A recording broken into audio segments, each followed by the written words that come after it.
Chapter 31, Low Tide.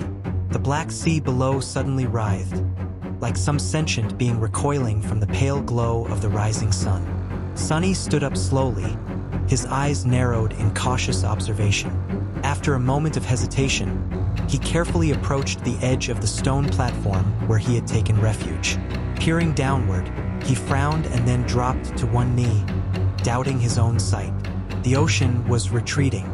It began subtly, almost unnoticeable at first, but then the movement grew swifter. The level of the dark water was lowering rapidly.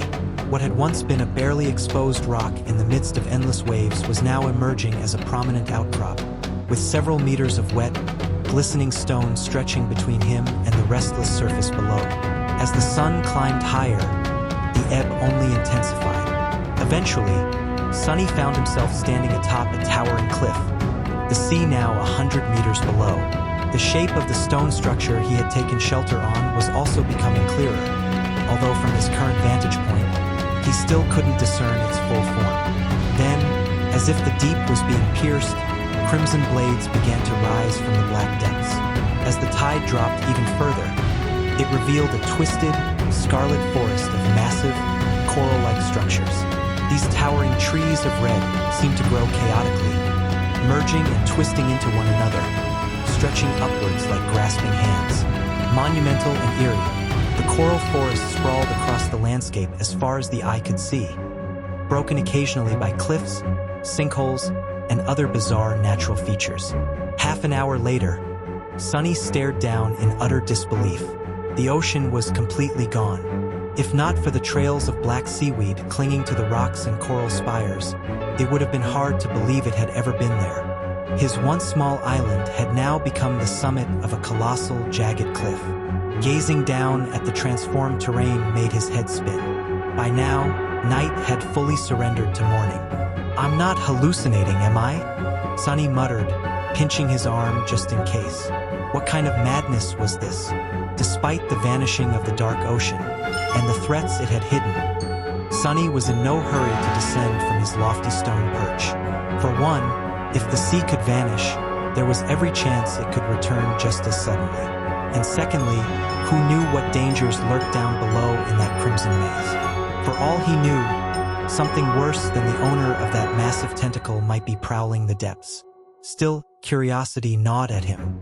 Returning to the center of the platform, Sunny sat cross-legged and instructed his shadow to detach from his body. With precision, he directed it toward the cliff's edge and began the descent. Gliding effortlessly from one shadow to the next, the shadow slipped downward. Sunny, watching through its perspective, gave a wide yawn. "You know, maybe it's time you had a name," he said aloud. The shadow couldn't hear him from such a distance, but their link allowed for a kind of communication. Not that it helped much. The shadow wasn't exactly the chatty type, mostly because it had no mouth, and its attitude wasn't great either. How about shameless? No? Shady? Still no? Got any better ideas? No? Fine, fine. We'll table this for now. By the time he finished, the shadow had reached the base of the cliff. The range of Sunny's shadow control wasn't limitless, but it was just enough for nearby exploration. As the shadow entered the labyrinth, it became instantly clear how complex and disorienting the coral forest was. The paths between the blood-red spires varied wildly, sometimes wide and open, other times narrow and claustrophobic. They twisted, looped, and often led to abrupt dead ends or confusing circles. Some paths burrowed into the coral itself, forming pitch-black tunnels. The entire place was vast, layered, and confusing. Trying to memorize it quickly made Sunny's head hurt. Frustrated, he changed strategy, sending his shadow above the coral maze, hopping across the jagged tops like a nimble phantom. He knew full well he couldn't do the same himself, but the bird's-eye view was revealing. Eventually, the shadow circled back toward the base of the cliff, and Sunny's breath caught in his throat. Lying there, partially crushed amidst shattered coral, was the monstrous corpse of the shark-like creature that had chased him during the previous night. More accurately, half of it remained. The grotesque wound had torn it clean in two, its viscera trailing across the broken ground. The other half had simply vanished. Swarming around the carcass were hundreds of smaller abominations.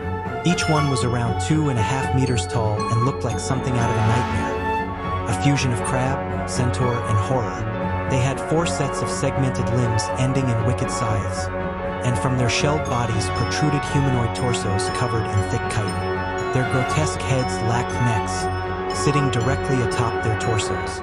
Slit-like eyes and slimy mandibles completed the disturbing image. Where hands might be, they had massive pincers.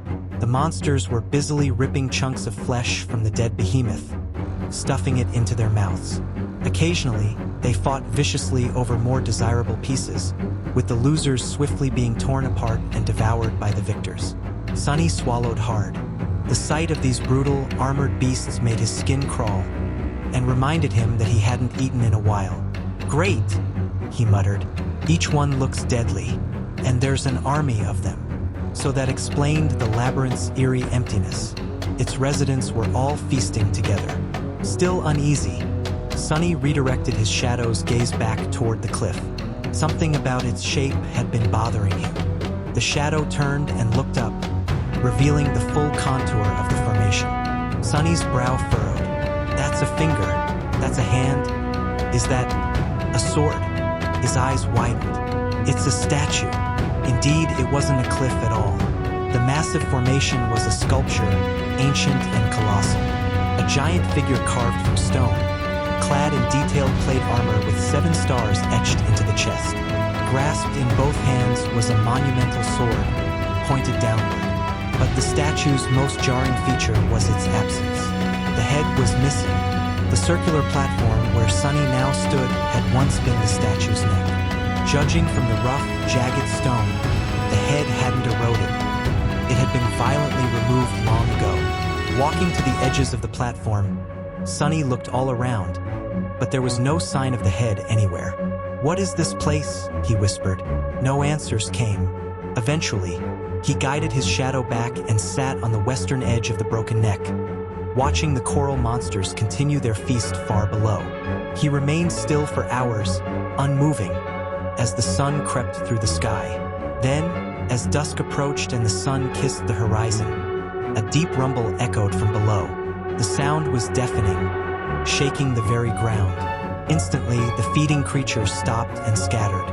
Some vanished into the coral, others burrowed directly into the soft terrain. Moments later, the first trickles of black water seeped through the maze, quickly growing into torrents. The sea was returning, rushing in with terrifying force. Sunny watched in stunned silence as the ocean reclaimed the landscape.